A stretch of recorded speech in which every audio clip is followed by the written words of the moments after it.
주일 예배를 시작하겠습니다. 나는 여호와이니 이는 내 이름이라. 나는 내 영광을 다른 자에게, 내 찬송을 우상에게 주지 아니하리라. 이사야서 42장 8절의 말씀입니다.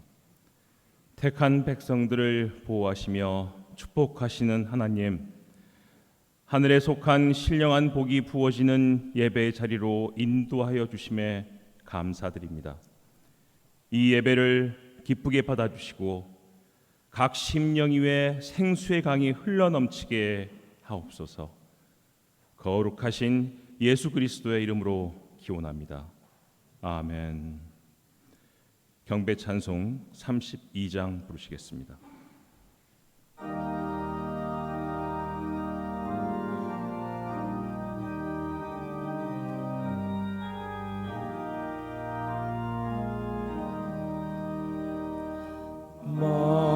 만유의 주제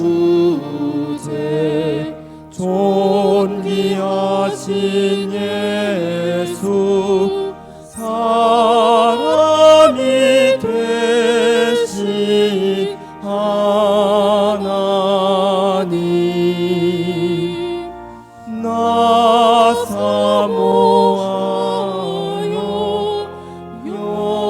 영원히 섬길 내 영광 되신 주로다.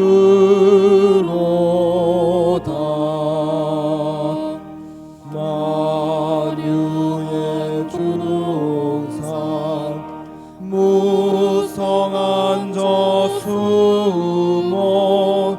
아름답고 묘하나,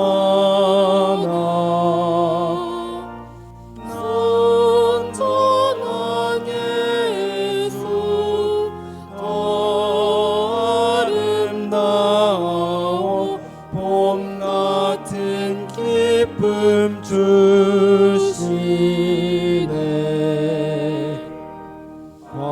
광명한 해와 명령한 저 달빛, 수많은 별들 빛나나,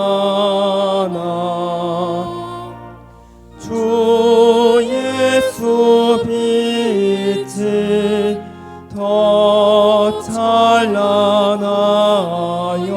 참 비교할 수 없도다.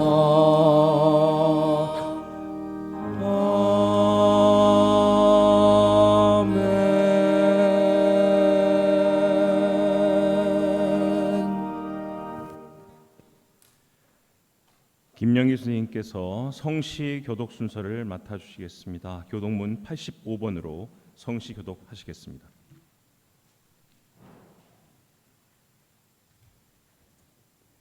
다 같이 성시기독 하시겠습니다. 사랑하는 자들아, 우리가 서로 사랑하자. 사랑은 하나님께 속한 것이니 사랑하는 자마다 하나님으로부터 나서 하나님을 알고, 사랑하지 아니하는 자는 하나님을 알지 못하나니. 이는 하나님은 사랑이심이라. 사랑하는 자들아, 하나님이 이같이 우리를 사랑하셨음즉 우리도 서로 사랑하는 것이 마땅하도다. 어느 때나 하나님을 본 사람이 없으되 만일 우리가 서로 사랑하면 하나님이 우리 안에 거하시고 그의 사랑이 우리 안에 온전히 이루어지느니라.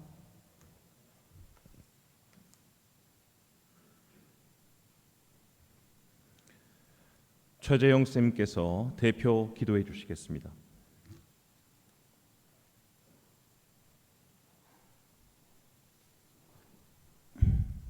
기도드리겠습니다. 참 좋으신 하나님, 변함없는 사랑으로 저희들을 품어주시고 주의 날개 그늘 아래 보호해 주심에 감사드립니다. 거룩하고 복된 주일, 영과 진리로 드리는 저희들의 예배를 기쁘게 받아주옵소서. 신앙인의 정체성을 심어주셨음에도 불구하고 나태함과 안일함으로 그리스도의 일꾼된 자의 사명을 감당하지 못하였음을 회개합니다. 소명의식과 청지기의 의식을 바탕으로 맡겨진 삶의 터전에서 주님께서 위임하신 직임을 충성과 성실의 자세로 감당하게 하옵소서. 하나님께서 친히 통치하시는 대한민국을 위해 기도합니다. 열방을 향해 선한 영향력을 흘려보내는 G2 위상의 국가로 속히 비상하게 하옵소서. 대통령과 위정자들이 분열된 국론을 모으고 국가와 국민을 위해 정책을 펼칠 수 있도록 지혜를 더하여 주옵소서. 민족의 대명절인 추석을 허락해 주심에 감사드립니다. 오고 가는 발걸음을 보호하여 주시고 빛 되신 예수님의 사랑이 흘러넘치는 가정들이 되게 하옵소서. 능력의 주님, 대양재단을 한국과 세계를 밝히는 등불로 사용하여 주심에 감사드립니다. 건화기념인 기독교 정신의 토대 위에 살아계신 하나님을 증거하며 복음의 빛의 역사를 펼치는 탁월한 인물들이 배출되게 하옵소서. 사업체들을 위해 기도합니다. 세우신 리더들에게 시대를 읽는 통찰력을 주시고 직원들에게는 성실함으로 최선을 다해 직무에 임하게 하옵소서. 영혼 구원과 복음 전파를 위해 세우신 애지연 교회를 위해 기도합니다. 맡겨주신 영혼들을 돌보며 주님의 말씀과 명령을 준행하게 하며 귀하게 쓰임받게 하옵소서. 이 시간 설교하시는 이태하 교목실장님께 성령의 기름을 부어주시어 저희를 향한 주님의 말씀을 충만히 공급받게 하옵소서. 예비를 위해 온 힘을 다해 헌신하는 귀한 손길들과 하늘연 성가대의 찬양을 기쁘게 받아주시고 축복의 통로로 사용하게 하옵소서. 거룩하신 예수님의 이름으로 기도드립니다. 아멘.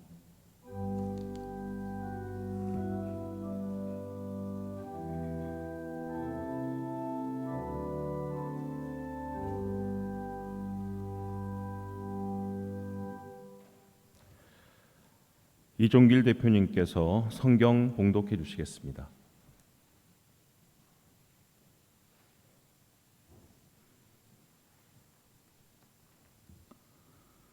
오늘 우리에게 주시는 하나님의 말씀은 구약 성경 잠언 3장 5절에서 6절과 이사야서 26장 3절에서 4절까지의 말씀입니다. 봉독해 드리겠습니다. 너는 마음을 다하여 여호와를 신뢰하고 내 명철을 의지하지 말라. 너는 범사의 그를 인정하라. 그리하면 내 길을 지도하시리라. 다음은 이사야서 말씀입니다. 주께서 심지가 견고한 자를 평강하도록 지키시리니 이는 그가 주를 신뢰함이니이다. 너희는 여호와를 영원히 신뢰하라. 주 여호와는 영원한 반석이심이로다. 다음은 하늘연 성가대 특별 찬양이 있겠습니다.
성가대 주여 나의 모든 것을이었습니다.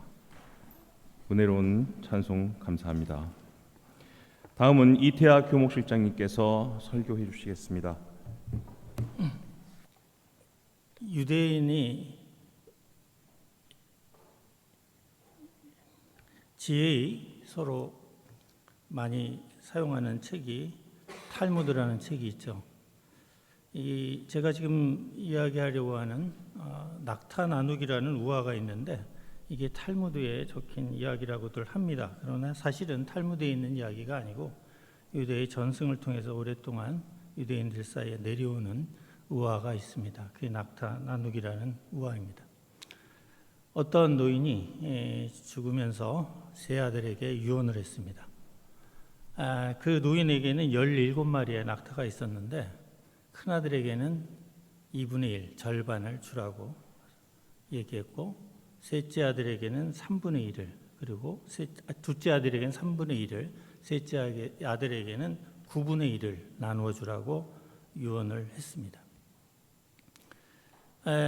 아버지가 죽자 세 아들은 이제 17마리의 낙타를 놔두고 큰아들 제일 큰 형은 이제 절반을 가져가려고 했고 둘째 아들은 3분의 1을 그리고 막내 아들은 9분의 1을 가져가려고 했습니다.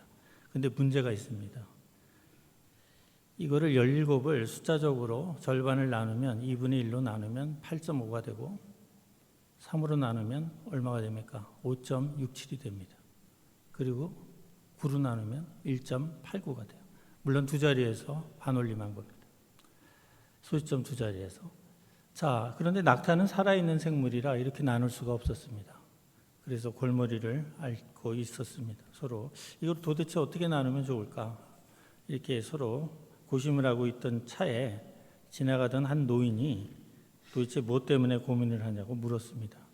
그자 이러이러한 이유로 우리가 지금 낙타 나누기를 할 수가 없는 그런 상황에 처해 있다고 얘기하자 노인이 자기가 타고 왔던 낙타를 그들에게 주었습니다. 그리고 이걸 갖고 나눠보라고 했습니다. 그래서 17마리에다 한 마리를 추가하니까 18마리가 됐어요. 그러자 18마리를 갖고 일단 절반인 9마리를 빼서 제일 큰 형에게 주었고 그 다음에 둘째 아들은 그 중에 3분의 1에 해당되는 6마리를 갖게 되었습니다. 그리고 막내 아들은 9분의 1에 해당하는 2마리를 갖게 되었습니다. 이렇게 나누니까 한 마리가 다시 남았습니다. 그렇죠? 9마리, 6마리, 2마리 합치면 17마리입니다. 그 한 마리를 노인이 다시 받아가지고 자기가 왔던 길로 다시 돌아갔습니다. 깔끔하게 해결이 됐죠? 이게 일명 내려오는 유대인들의 전승 속에 내려오는 낙타 나누기 우화입니다. 저는 이 이야기를 어떤 책을 읽다가 우연히 보게 됐는데 이 이야기를 읽다가 우리 신앙에 굉장히 중요한 교훈을 주고 있구나 하는 생각이 들었습니다. 그래서 그 생각을 여러분들과 오늘 나누고자 합니다. 제가 우연히 제가 주로 TV에서 다큐멘터리를 자주 봅니다. 우리 집사람은 이제 다른 프로를 보는데 TV 자체를 우리 집사람은 잘 안 봅니다. 근데 저는 이제 주로 다큐를 보는데 어떤 이게 채널을 계속 돌리다가 몇 년 꽤 오래된 이야기입니다. 어떤 젊은 여자가 나와서 상담을 하는 부부 상담을 하는 그런 프로였던 것 같습니다. 다 보지도 않았고 중간에 끊긴 얘기인데 이 설교를 준비하다가 그 예화로 그 이야기가 문득 떠올랐습니다. 무슨 얘기를 하냐면 어떤 남자와 결혼을 했습니다. 워낙 잘생기고 좀 모든 게 믿음직스럽고 그래서 결혼을 했는데 알고 보니 그 남자는 돈도 없었고 얼굴은 잘생겼지만 돈도 없었고 능력도 없었고 무엇보다 너무 게을렀어요. 그래서 결혼을 막상 해놓고 보니까 직장이라고 나가봐야 얼마 안 돼서 그만두고 돌아오고 또 직장을 얻어서 또 나가봐야 며칠 안 있어 또 돌아오고 집에서 그저 빈둥빈둥 지내다 보니 생활이 어려워졌습니다. 그래서 할 수 없어서 이 여자는 일을 나가게 되었습니다. 뭐 배운 게 특별히 없었던지 식당 일을 나가게 됐습니다. 제일 여자들이 쉽게 얻는 배우지 못한 분들이 쉽게 얻을 수 있는 직업 중에 하나죠. 식당 일을 나가게 됐는데 일이 무척 고됐습니다. 일이 고된 것은 그래도 어느 정도 참을 수 있는데 참을 수 없는 게 하나 있었습니다. 그게 뭐냐 하면 집에서 빈둥빈둥 거리는 남편입니다. 그래서 너무 마음 속에서 우라가 치밀어 올라서 이혼을 생각하기도 했답니다. 매일매일 거의 이혼을 생각했는데 자신의 딸이 어렵게 사는 모습을 본 친정에서 돈을 보태주어서 자그마한 식당을 열게 됐습니다. 그래서 이제 식당을 하게 됐는데 놀랍게도 남편이 식당 일을 도와주기 시작했습니다. 처음부터 도와주게 된 건 아니고 처음에 이제 도움을 요청했는데요. 조그만 식당이고 열악하다 보니까 여자 혼자 다 일을 할 수 없어 남편에게 도움을 요청했는데 의외로 선뜻 나섰고 또 굉장히 열심히 도와줬습니다. 그래서 뭐 부엌 일도 도와주고 뭐 단일 홀 서빙부터 해가지고 열심히 도와줬어요. 그래서 그 사람을 다시 보게 되는 계기가 되었습니다. 덕분에 식당도 제법 잘 됐습니다. 그런데 문제가 발생했습니다. 무슨 문제가 발생했냐면 코로나19 상황이 닥쳤어요. 그래서 결국은 폐업을 하고 망하고 말았습니다. 그때 상담자에게 얘기하는 게 뭐였냐면 그 여자의 얘기는 이제 어떻게 살면 좋을지 모르겠다고 하소연하는 그런 내용인데 이제 더 이상 어떻게 상담이 진행됐는지 모르겠습니다. 제가 나가야 돼서 TV를 끄고 나갔기 때문에 근데 그게 갑자기 오늘 설교 준비를 하다가 예화로 떠올랐습니다. 만약 그 여자가 신앙인이었다면 어땠을까 하는 겁니다. 아마 기도의 제목이 무엇이었을까? 아마 제일 큰 기도의 제목은 남편이 변화하게 해달라고 아마 기도하지 않았을까 하는 생각이 떠올랐어요. 그렇다면 비록 장사를 하게 돼서 망하긴 했지만 그 장사를 한 덕분에 남편의 새로운 모습을 보게 됐어요. 어떻게 본다면 그 남자는 사회성이 아마 또 떨어지는 그런 사람인지 모르겠습니다. 따라서 조직사회 같은 데서 잘 적응하지 못하고 번번이 들어간 회사를 뛰쳐나왔는지 모르겠지만 적어도 자영업에는 어울리는 그런 사람이었는지도 모르겠습니다. 하여간 그 남자가 그렇게 게으른 사람만은 아니라는 것, 그 남자의 새로운 진면목을 볼 수 있는 계기가 됐어요. 따라서 그 여인이 기도의 제목이 남편이 변하게 해달라는 그런 기도였다면 분명히 그 기도는 응답받은 기도였다고 생각이 됩니다. 문제는 다시 망했어요. 망한 거를 놓고 그 여인이 한탄하면서 이제는 남편이 가난한 것을 문제 삼고 있다면 그 여인은 애시당초 그 남자가 마음에 들지 않았던 것은 게으름도 아니고 단지 그 남자가 부자가 아니었음을 예를 들면 원망하고 있었는지도 모르겠습니다. 제가 왜 이 이야기를 하냐 하면 낙타 나누기의 그 비밀은 현실은 바뀌지 않았다는 겁니다. 낙타 17마리는 그대로예요. 더 중요한 것은 낙타를 주었다가 다시 뺏어갔어요. 뺏어갔다기보다는 주었다가 그 낙타를 찾아갔습니다. 결국 재물이 들어와서 식당을 차렸어요. 낙타 한 마리가 들어왔죠. 그런데 그 낙타가 다시 나갔어요. 현실은 바뀐 게 없습니다. 그러나 문제는 해결이 됐어요. 여인에게도 남편이 변화되는 게 문제였다면 그 문제는 해결이 된 겁니다.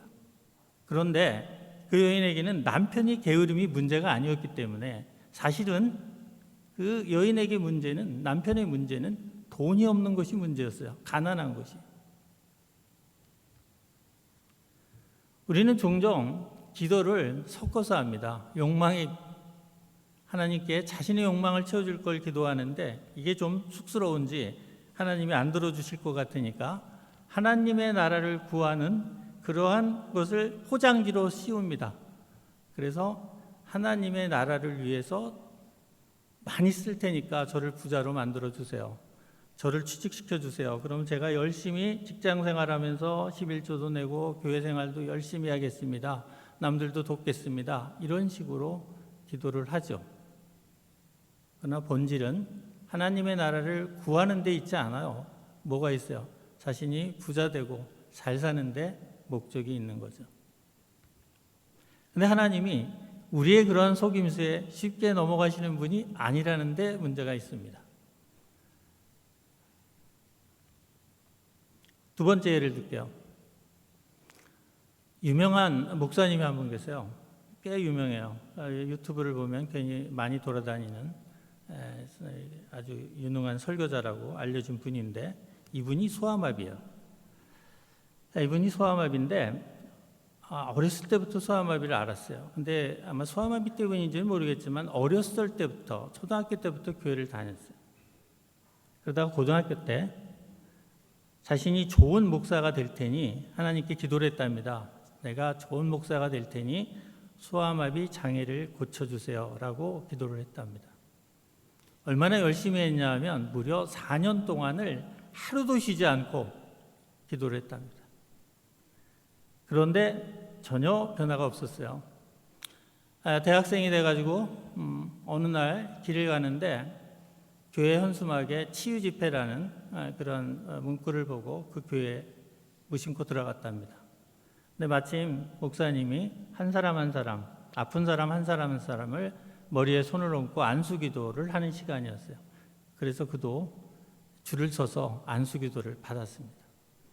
워낙 그 목사님이 열정적으로 기도를 해줘서 아주 마음이 편안해졌다고 합니다. 그래서 안수기도가 다 끝날 때까지 기다렸다 목사님 설교까지 듣게 됐습니다. 목사님의 설교 내용은 한마디로 얘기하면 야고보서에 나오는 말씀을 갖고 설교를 하셨는데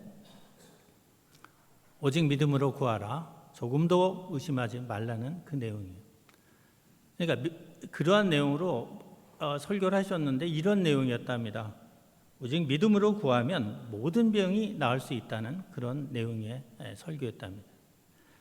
본인은 무려 4년 동안을 매일 쉬지 않고 기도했는데도 치유를 못 받았는데 저 목사님이 도대체 저렇게 얘기하시는 근거는 뭘까 궁금해서 설교가 끝나고 예배가 끝날 때까지 기다렸다가 그 목사님을 찾아가서 물었답니다. 정말입니까? 믿음으로 구하면 모든 병이 나을 수 있습니까? 라고 물었답니다. 그러자 그 목사님이 그렇다고 단호하게 얘기했답니다. 그러면서 하신 말씀이 사도 바울의 예예요.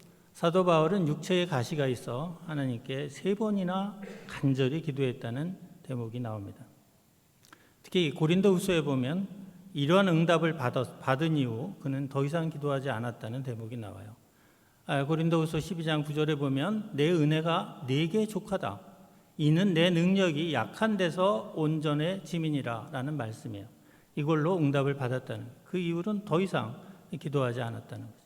그래서 자기의 육체의 가시가 바로 하나님이 주신 은사라는 사실을 깨달음으로써 더 이상 기도하지 않았다는 내용이에요.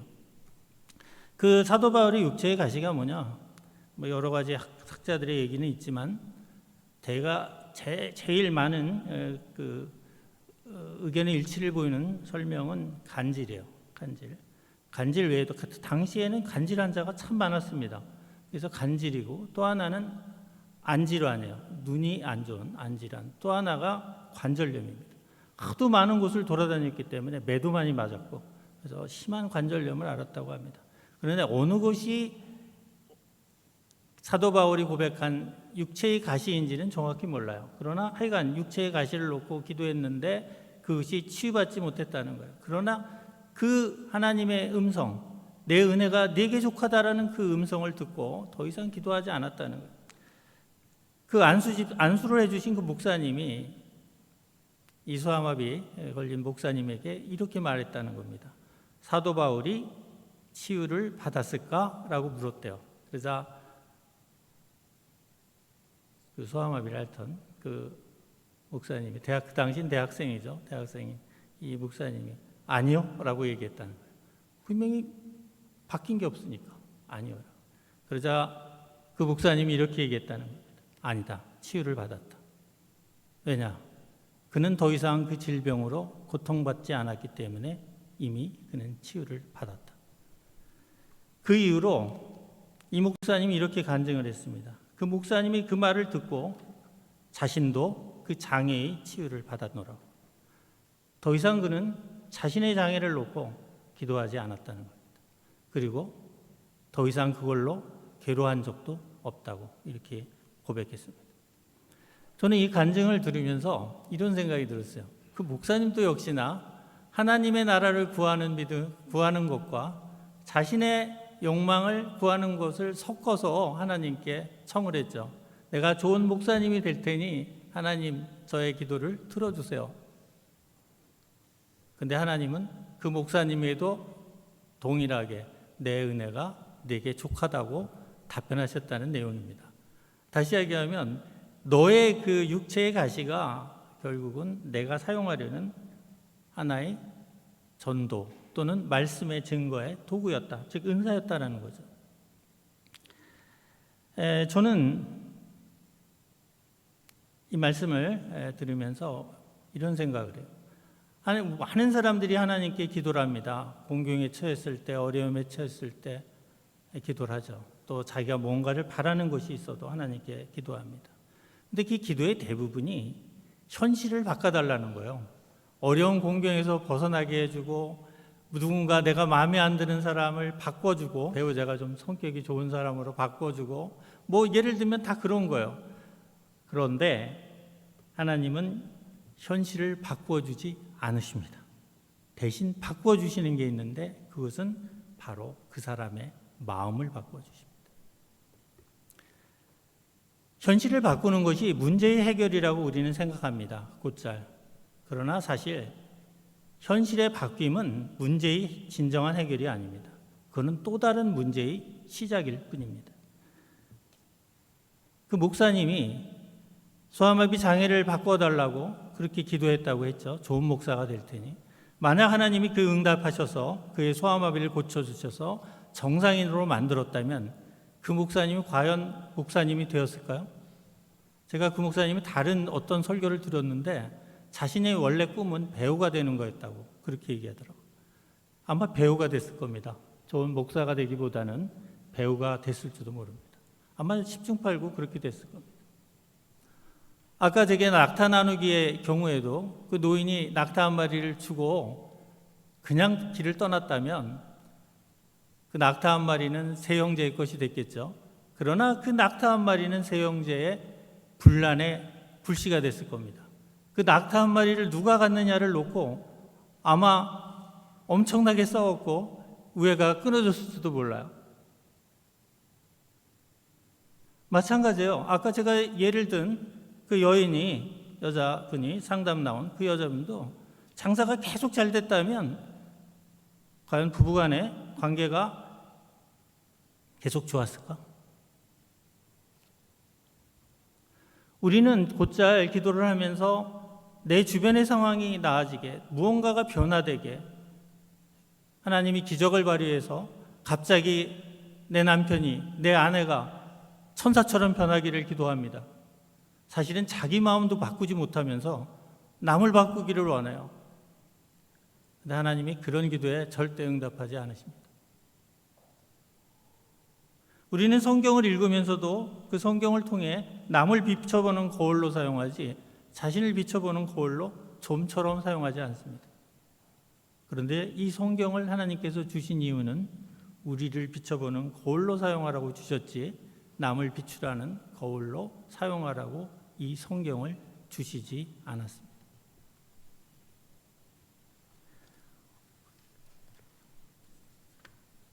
왕왕 우리는 기도를 하면서 현실이 바뀌어지고 하나님이 기적을 발휘해서 어느 날 전혀 일어나지 않을 것 같은 일이 기적처럼 일어나기를 간구합니다. 그런데 문제는 내가 원하는 대로 그런 기적이 일어난다면 나로 인해서 수많은 사람이 아마 피해를 입는 상황이 발생할 수도 있겠죠. 따라서 세상은 뒤죽박죽이 될 겁니다. 모든 사람이 원하는 대로 하나님이 다 들어주신다면 이 세상은 그날로 아마 결단이 나고 말 겁니다. 하나님이 그런 식으로 예를 들면 세상을 섭리하고 운영하신다고 생각한다면 그거야말로 어리석은 신앙이 아닐 수가 없습니다. 우리는 세상을 우리의 시각과 우리의 관점으로 봅니다. 모든 것은 우리가 우주의 중심입니다. 우리가 사는 세상은 객관적인 물리적 세계가 아니라 나의 의식 안에 펼쳐지는 나를 중심으로 한 세계입니다. 내가 이 세계를 평강하게 편안하게 살려면 나의 관점을 바꿔야 됩니다.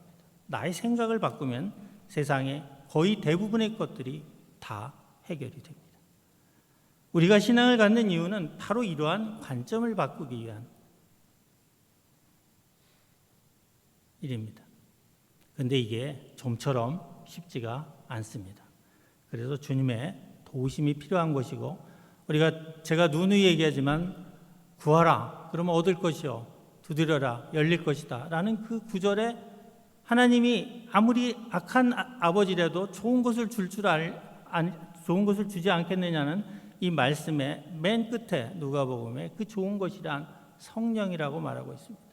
왜 성령을 주시느냐? 성령이 우리 안에 임재해야 우리가 비로소 우리의 관점을 바꿀 수 있기 때문에 그렇습니다. 이럴 때 모든 문제가 풀립니다. 그 낙타 한 마리는 바로 성령입니다. 마지막으로 하나 더 말씀드리고 싶은 것은, 우리가 공경에 처했을 때 하나님께서는 낙타 나누기를 놓고 고심하던 세 형제에게 나타났던 노인처럼 우리에게도 나타나십니다. 나타나시는 방법이 성경의 말씀을 통해서 또는 우리의 마음속의 세밀한 음성으로, 또 때로는 주변에 있는 사람들의 조언으로 그렇게 다가옵니다. 그런데 대부분의 사람들은 귀를 막고 있기 때문에 그 음성이 들리지 않습니다. 귀를 막는 이유는 스스로가 똑똑하다고 생각하고, 또 그의 마음이 온통 이기심으로 가득 차 있고, 또 타인에 대한 불신 때문에 그 음성이 들리지 않습니다. 따라서 먼저 나 자신을 내려놓아야만 그 음성이 들립니다. 나 자신을 내려놓기가 아까도 말씀드렸지만 쉽지가 않습니다. 그래서 우리는 하나님의 은혜를 구해야 합니다.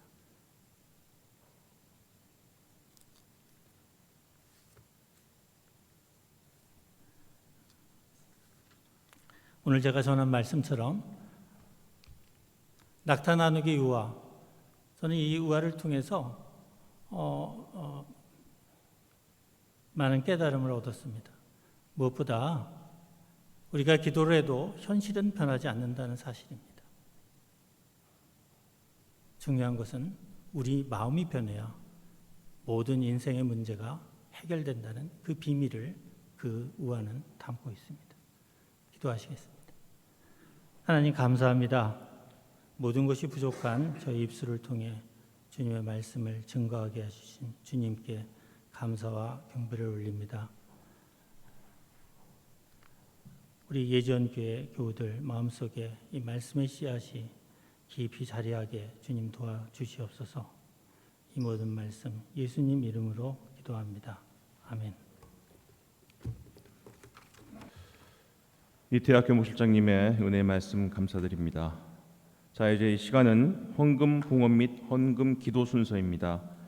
전진구대원의 특송 후에 김동현 교수님께서 드려진 예물 봉헌과 기도를 해주시겠습니다.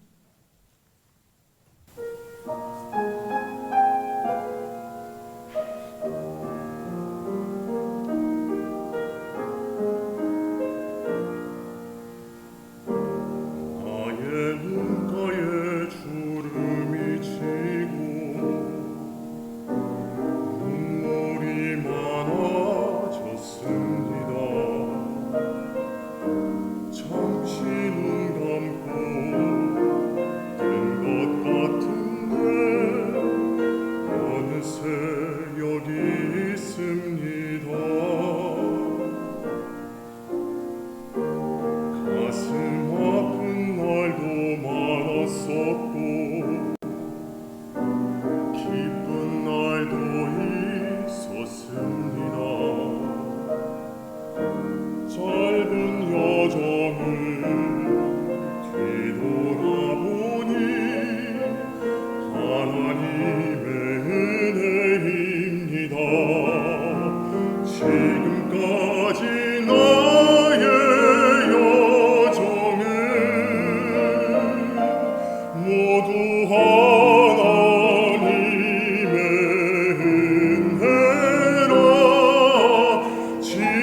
지금까지 나의 모든 여정 인도하셨네.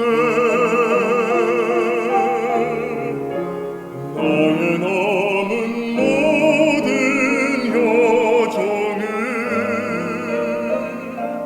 모두 하나님께 맡기리라. 나의 모든 삶 마치는 날까지 붙드시리.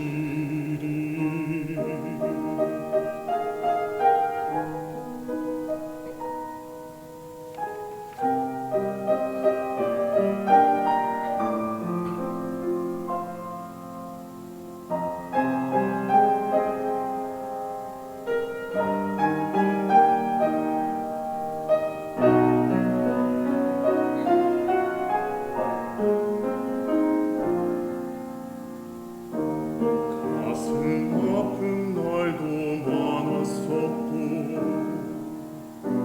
기쁜 날도 있었습니다. 짧은 여정을 뒤돌아보니 하나님의 은혜입니다. 지금까지 나의 여정은 모두 하나님의 은혜라. 지금까지 나의 모든 여정 인도하셨네. 나의 남은 모든 여정을 모두 하나님께 맡기리라. 나의 모든 삶 마치는 날까지 붙드시리.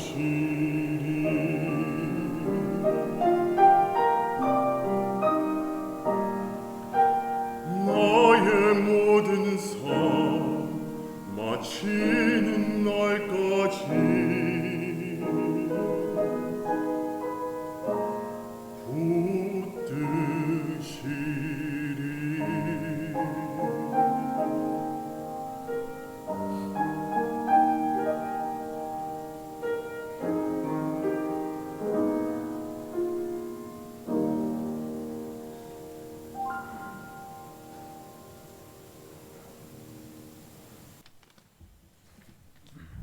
우리를 도우시는 인도하시고 사랑하시는 에베네셀 하나님, 오늘도 거룩한 날을 허락하여 주셔서 주님을 경배하고 말씀과 기도를 나눌 수 있게 하심에 감사드립니다.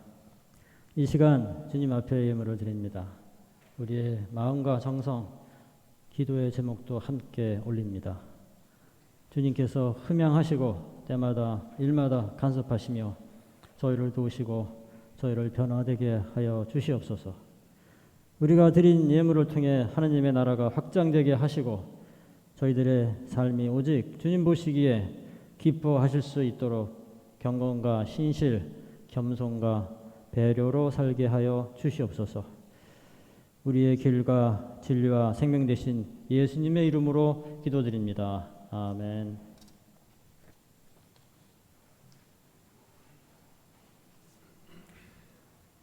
양승준 목사님께서 환영 및 광고 말씀 해주시겠습니다. 지연교회 예배에 함께 해주셔서 감사합니다. 언제나 하나님의 은혜와 평강이 가득하시기를 빕니다. 이제 추석 연휴가 시작이 되고 있습니다. 계획하신 일정들 있으시다면 주님 도우심 가운데 형통하시기를 바랍니다. 오고 가는 길 안전을 주님께서도 지켜주시고 만나는 가족과 친지들에게 오늘 말씀처럼 낙타 나누기에 지혜를 또 성령께서 허락해 주시기를, 그래서 그리스도의 향기를 넉넉히 드러내시는 명절 보내시기를 빕니다. 9월의 기도 제목을 나눕니다. 개강을 하고 교육기관들이 계속 분주하게 박차를 가하고 있습니다. 모든 일정이 순조롭게 진행될 수 있도록 기도해 주시기 바랍니다. 교목실에서 운영하는 채플, 또 수요 예배, 주일 예배, 성서와 기독교 비롯한 기독교 관련 교양 과목들이 캠퍼스 복음화에 이바지할 수 있는 그런 과목들 되도록 기도해 주시기 바랍니다. 세종대학교, 세종사이버대학교, 세종고등학교, 세종초등학교 모든 교직원들이 건화기념인 기독교 정신을 공유하며 자신의 직분을 소명으로 여길 수 있도록 또 간구해 주시기 바랍니다. 세계 곳곳에서 아직도 전쟁이 벌어지고 있습니다. 하루속히 평화가 도래하도록 기도해 주시기 바랍니다. 공지사항입니다. 신앙생활 잘 하시기 위해서 매일 성경 읽고 묵상하시고 또 기도하시는 일에 힘써 주시기 바랍니다. 애지연교회 온라인 계좌가 자막으로 나타나고 있습니다. 참조하셔서 봉헌해 주시기 바랍니다. 주일 예배를 위해 순서를 맡으신 분들 화면에 게재되고 있습니다. 참조하셔서 순서를 준비해 주시기 바랍니다. 이상으로 환영 및 광고를 마치겠습니다. 감사합니다. 결단 찬송 364장 함께 하시겠습니다.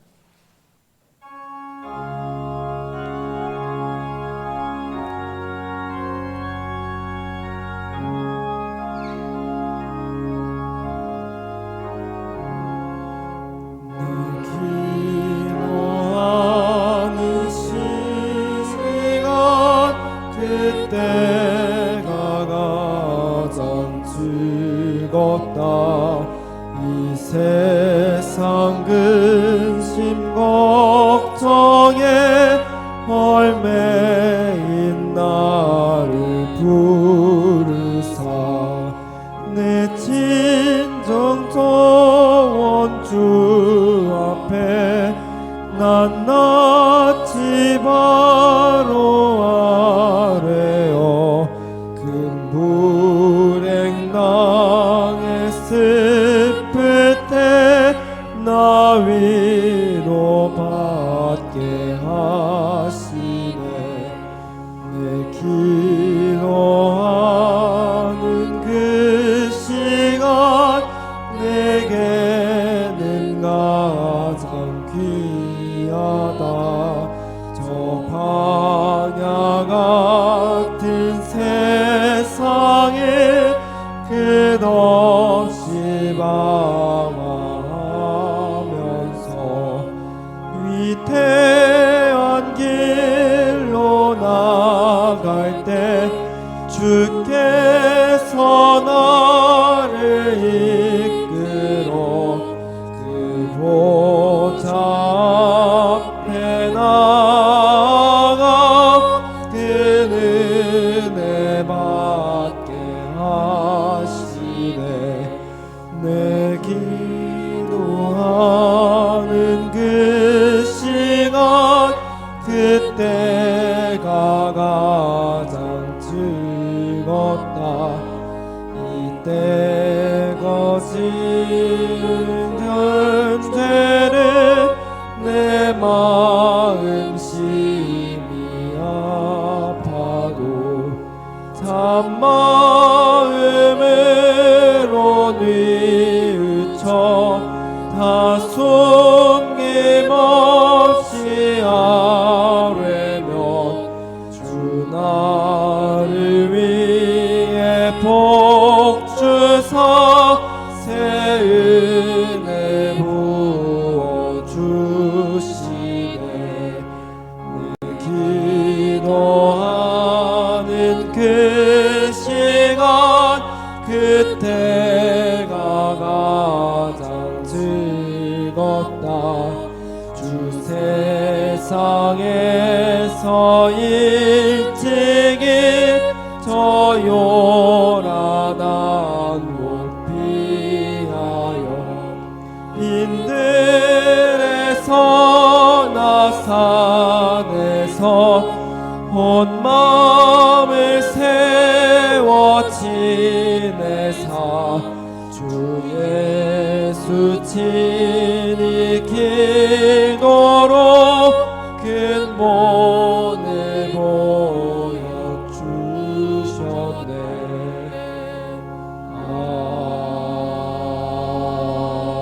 아멘.